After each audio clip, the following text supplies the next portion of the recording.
time that the internet became important as a way of giving money, so that the Democrats raised more money, both Kerry and Democrats raised more money in small contributions than they did in large contributions. And Move On exists and other groups exist, has shifted the balance. And if you look at the Democratic side, it's mostly kind of ideological big money and small money, that source kind of big money. We have another kind of big money on the Republican side, but the changes are better, but it's still corrupt. One of the things a little noticed here is that the Democrats really did do some, serious reforms when they came in to Congress, and these are, I'm sorry to mention, unlike the legislative ones, these they have control over. That is, they can pass ethics legislation and how they do their budgeting without having to get the approval of the other body. That is, the House doesn't need Senate approval, the Senate doesn't need the House, and they don't need the President. They can just do it. Well, they didn't. There's just, there's a series of things. If you look at this past budget, they wiped out all the earmarks in which were, that were in the existing budget that came over from the previous Congress. They passed rules which require that any future earmarks have to be identified as an earmark by name and an explanation, and also, indicating that you don't personally benefit from the insertion. All meetings with lobbyists now have to be disclosed. And so there's, all that's been kept, and it's actually most, the New York Times, I think, would say it's the most sweeping ethics reform that we have seen, since Watergate. It has happened, has already happened. Obviously barely noticed, because my guess is very few people in this room know that happened. Now, my view is the benefit for Democrats is that by getting special interest lobbyists, to the degree possible, out of the legislative process, you would have to make it possible for a government that's more representative for people. We'll see. The Republicans, it was an open door. Lobbyists came, they wrote legislation. Corruption was a very important part of why they were thrown out. And it was important for the change. People don't know what policies. People don't. That's not something that the public is going to be able to formulate. They had to go overboard, which they did. In the ethics changes to try to move lobbyists out of the process. You're not going to succeed without, in my view, without campaign finance reform that gets rid of private, contributions or large private contributions.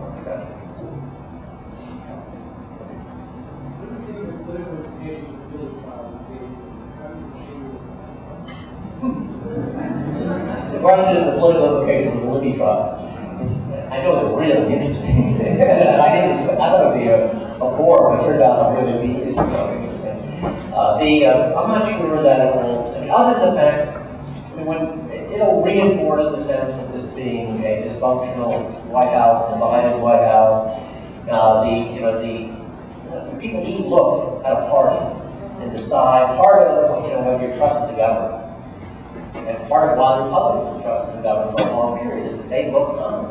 They look like they were unified, so they had a sense of direction. They may not agree with a lot of the specifics of this, but at least they look like they know they are committed to government.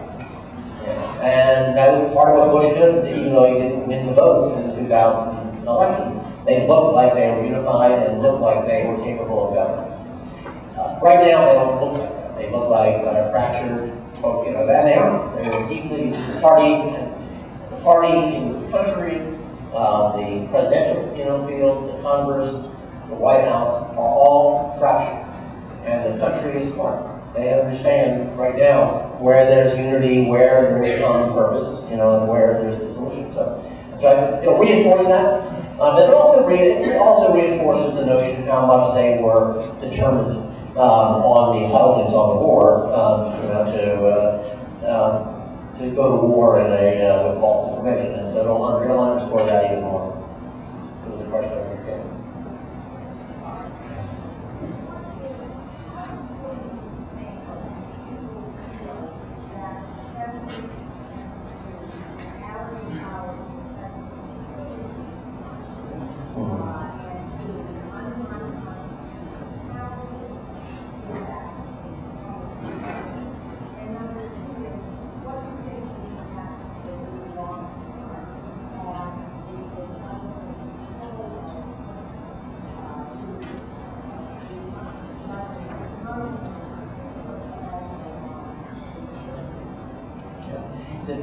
a two-part question.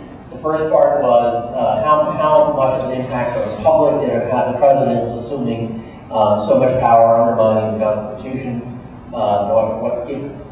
What impact did that have in the country? The second part, what's the long-term impact of the appointments that the president is making, particularly in the judiciary? I have to tell you, I wish I could tell you that this was because I wanted it to be. And I wish I could tell you that it was a consuming focus in this election, in this particular change.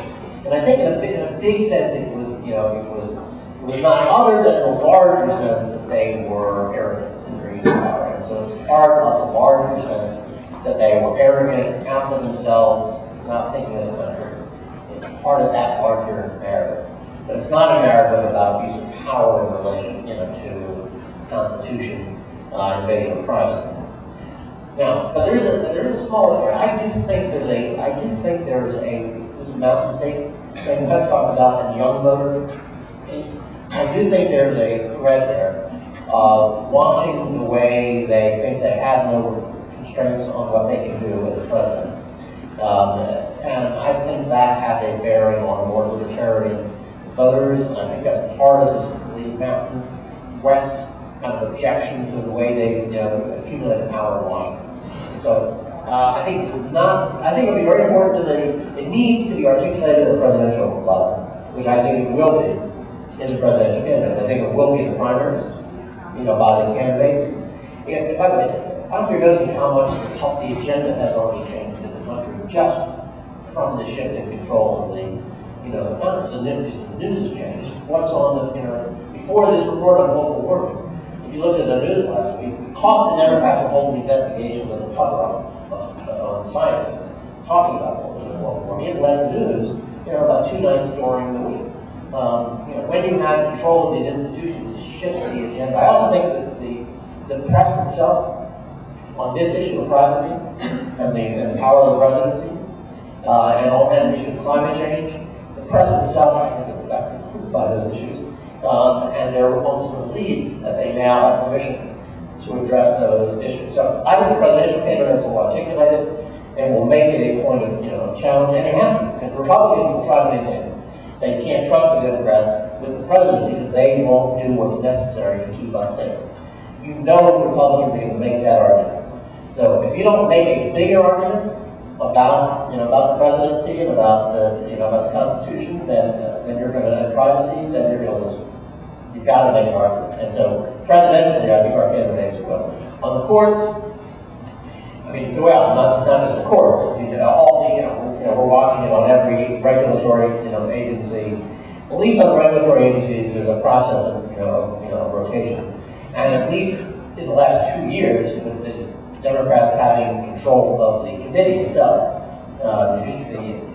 you will not get the extreme appointments, will not get through the Congress. They'll die in the next 2 years. If for nothing else, this was important, to achieve. But over in 6 years, they had many appointments. I'm not sure what percentage. They concentrated in particular, appeals courts in order to have a bigger impact. And so I think they're very systematic about the way they have sought to control the judiciary. So I'm sure that the impact will be enduring. And I still worry about what happens on Roe v. Wade.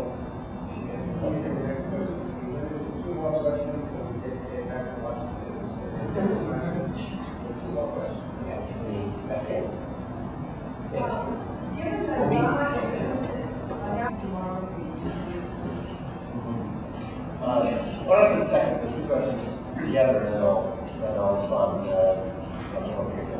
Wait a second. I'm going to give a complex answer to that. There's two questions. The first question dealt with the role of the internet, given the fact that candidates are on the internet in this election. What impact do we think that will have in the future of our election? The second question dealt with the resolution in the Senate that is being considered on that at this point bipartisan resolution, essentially a Warner resolution that condemns the troop buildup, the surge, and what impact will that have on the Democratic Party.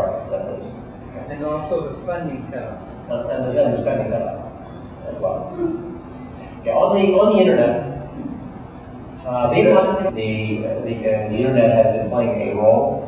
You know, it first got our attention with Howard Dean, who began to raise money on a scale that became not just the most popular criminal the internet running, he also was the most well-funded because of his ability to raise money on the internet.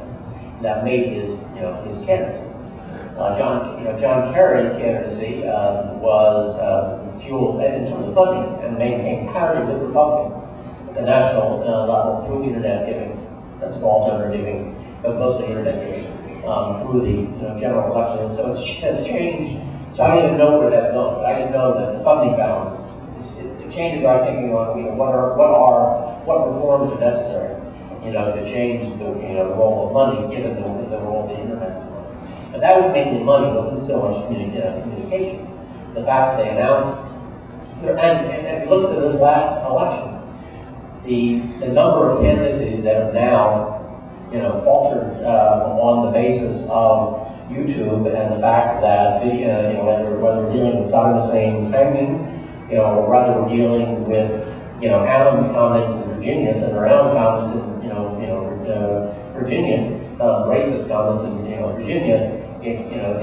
You've got not just cameras following people and the ability to spread that. You've got cell phones that are video and able to communicate. So there is a massive change in the exposure of candidates and their ability to be observed, and the fact that communications move from mainstream broadcast to 17 million views. That's what I was on a YouTube viewing. You're dealing with extraordinary changes in communication. Now I wouldn't have predicted any of it. I thought CNN would never succeed. So I'm not sure I trust myself on how this changes, but I know that there's been a major shift in advertising, away from just as with regular advertisers.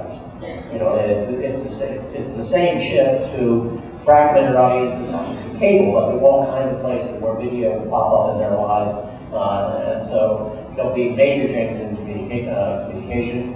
News will be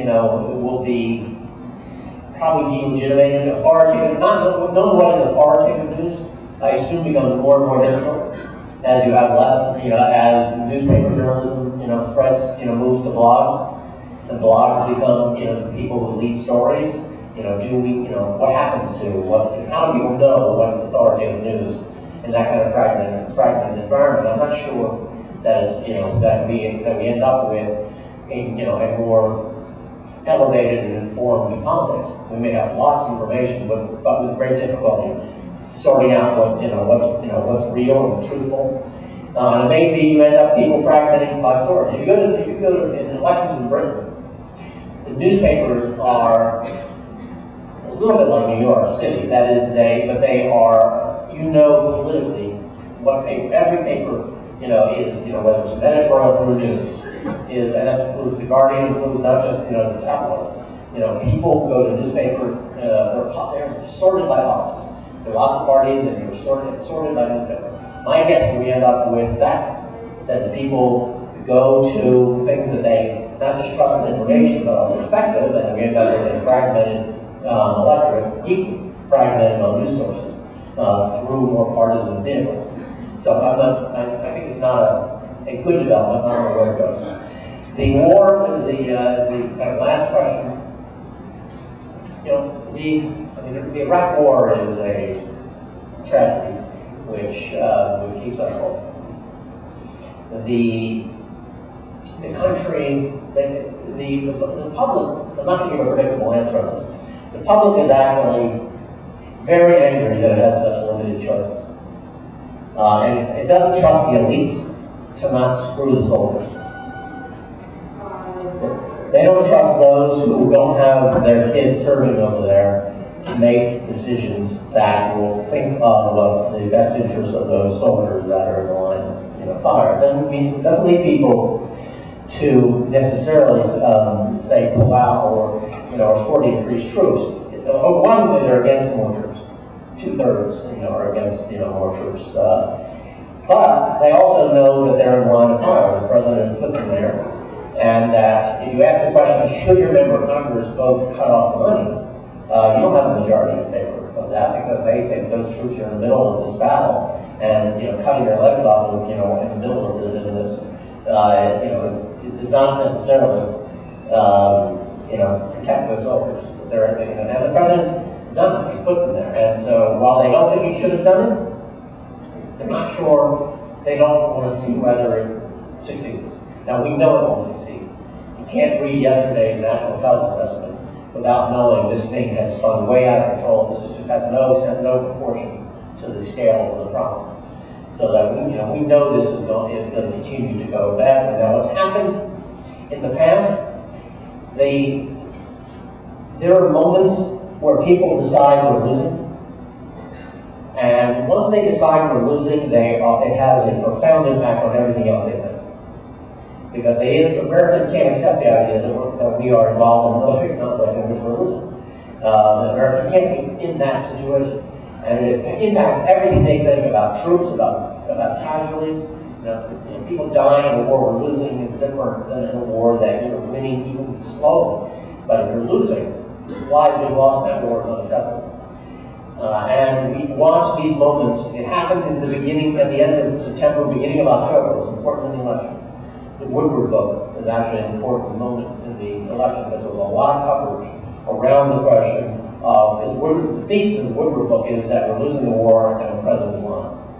And so the press, for like 3 days, all networks, was essentially looking at that premise and looking, and the country shifted on that question. In early October, the country shifted to thinking we're losing the war.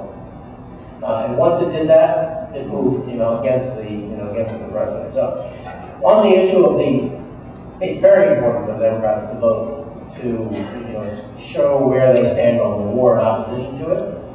I think voting to cut funds is a much more complicated issue, and I don't think for the country. But the country elected them to hold them accountable, to hold the White House accountable, and not speaking out on the war and surge, I think would be looking at denial of the election.